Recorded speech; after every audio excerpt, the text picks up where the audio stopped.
نون league کے رہنما نے بتا دیا ہے کہ جناب اصل وجہ کیا تھی، کیوں ہم عمران خان کے خلاف تحریک عدم اعتماد لے کے آئے، اس کی ڈیٹیلز آپ کے ساتھ شیئر کروں گا۔ 2 گھنٹے میں عمران خان نے سیلاب زدگان کے لیے 500 کروڑ سے زیادہ کی رقم اکٹھی کی، لیکن جو ان کے اوپر تنقید کرتے تھے کہ عمران خان سیلاب زدگان کے اوپر توجہ نہیں دے رہا، انہوں نے ان 2 گھنٹوں کے اندر کیا کردار ادا کیا، کس طرح اس میں رکاوٹیں ڈالی، وہ بھی بڑی امپورٹنٹ ڈیٹیلز ہیں، وہ آپ کے ساتھ شیئر کروں گا۔ اس کے ساتھ ساتھ پاکستان کی جو معیشت ہے اس کے حوالے سے بھی کچھ خبریں ہیں، وہ بھی آج کی اس مختصر ویڈیو کے اندر آپ کے ساتھ شیئر کروں گا۔ السلام علیکم جی، امید ہے کہ آپ سب لوگ خیریت سے ہوں گے۔ عمران خان نے گزشتہ رات 500 کروڑ سے زیادہ کی رقم اکٹھی کی 2 گھنٹے کے اندر، اس حوالے سے بھی بڑی امپورٹنٹ ڈیٹیلز ہیں، وہ میں آپ سے شیئر کرتا ہوں۔ لیکن پہلے خواجہ سعد رفیق صاحب نے کہا ہے کہ میں آپ کو بتاتا ہوں کہ ہم کیوں تحریک عدم اعتماد لے کے آئے عمران خان صاحب کے خلاف۔ وہ کسی رپورٹر کے سوال کے اوپر جواب دے رہے تھے، انہوں نے کہا ذرا غور سے سنیں، اگر ہم تحریک عدم اعتماد نہیں لے کے آتے تو عمران خان جو ہے EVM کے ذریعے عمران خان کو 2/3 اکثریت دلائی جاتی، ملک کا آئین تبدیل کر دیا جاتا، فوج کے اندر اپنی مرضی کی تقرری ہوتی، اس کے علاوہ جو ان کے سہولت کار تھے انہوں نے مل کے عمران خان صاحب سے ملک کا آئین تبدیل کر کے صدارتی نظام لے آنا تھا، اور اس قسم کی انہوں نے باتیں کی اور الزامات لگائے۔ اچھا، جہاں تک اب یہ تعلق ہے کہ EVM کے ذریعے عمران خان کو 2/3 اکثریت دلوانی تھی اور EVM کے ذریعے عمران خان کو انتخاب جتوانا تھا، تو جناب EVM تو آپ نے ختم کر دی ہے، اب آپ الیکشن کروا لیں اور عمران خان کو ہرا دیں۔ اب تو وہ نہیں جیت سکتا نا، آپ تو یہی کہتے ہیں کہ وہ سہولت کار جو ہیں، اگین اداروں کے اوپر انتہائی سنگین الزامات انہوں نے لگائے کہ وہ سہولت کار عمران خان کو جتوانا چاہتے تھے EVM کے ذریعے۔ اب تو آپ نے EVM ہٹا دی ہے، تو اب آپ کروا لیں الیکشن، پتہ چل جائے گا کہ وہ جیتتا ہے یا 2/3 اکثریت لیتا ہے یا نہیں لیتا۔ اچھا، اس کے ساتھ ساتھ انہوں نے کہا جی فوج میں اپنی مرضی کی تقرری ہونی تھی، اور اس کے بعد یہ سہولت کاروں نے یہ کرنا تھا، اس طرح کا الزام لگایا کہ فوج کے ساتھ مل کے خان صاحب نے کوئی ایسی خدا نخواستہ حرکت کرنی تھی۔ تو بھائی جو اب تقرری ہوگی وہ بھی تو حکومت کی مرضی سے ہوگی نا، خان صاحب نے کوئی یوگوسلاویا میں جا کے تو نہیں کوئی تقرری کرنی تھی نا، پاکستان میں کرنی تھی، پاکستان کے وزیر اعظم تھے، اس میں کون سی ایسی بات ہے،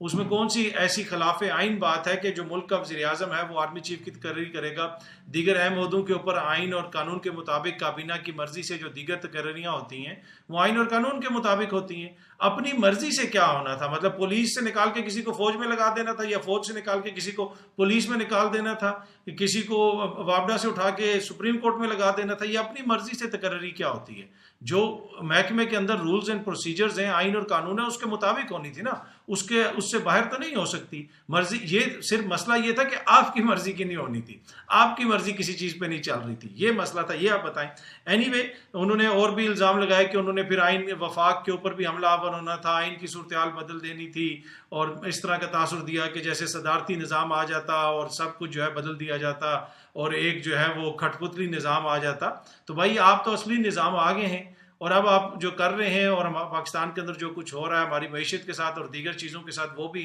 سب کے سامنے ہے۔ پر اینی وے، نہ یہاں پہ مہنگائی مسئلہ تھا،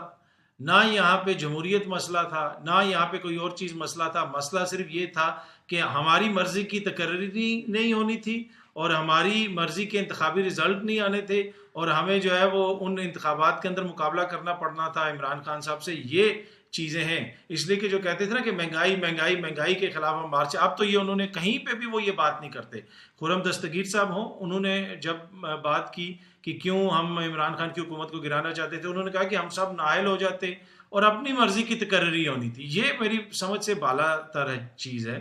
کہ اپنی مرضی کیا، فوج ہے ایک پروفیشنل ادارہ ہے، اس کی جو سارے جرنل ہیں سب ویل کوالیفائڈ ہیں، جس کو آئین اور قانون کے مطابق جو وزیر اعظم سمجھیں گے اس میں سے کسی کو بھی آرمی چیف تعینات کر دیں گے۔ تو یہ بار بار اپنی مرضی کی آرمی چیف، کیا کوئی پولیس سے لے کے آنا تھا انہوں نے آرمی چیف؟ یہ سمجھ سے بالا تر ہے۔ میں تو متعدد بار کہہ چکا ہوں کہ جتنی بھی اعلیٰ قیادت ہے فوج کی، جو لیفٹیننٹ جنرل کے عہدے پہ پہنچتا ہے وہ کوئی ایسے تو نہیں پہنچتا جس نے کور کمانڈ کی ہوئی ہے، جو اس کے لیے کوالیفائی کرتا ہے، وہ سب اتنے قابل ہیں کہ وہ فوج کی کمان سنبھال سکیں۔ تو یہ سمجھ نہیں آنا کہ وہ کون سی اس نے ایسی چیز کر دینی تھی، اور پھر دوسری طرف آپ الزام لگاتے ہیں کہ جناب اداروں کے خلاف عمران خان بات کرتے ہیں۔ اس سے زیادہ آپ اداروں کو کیا ملائم کریں گے جب آپ یہ کہتے ہیں کہ عمران خان کی سہولت کاری کرنی تھی، الیکشن میں اس کو جتوانا تھا؟ تو میرے خیال میں بڑا انفارچونیٹ ہے۔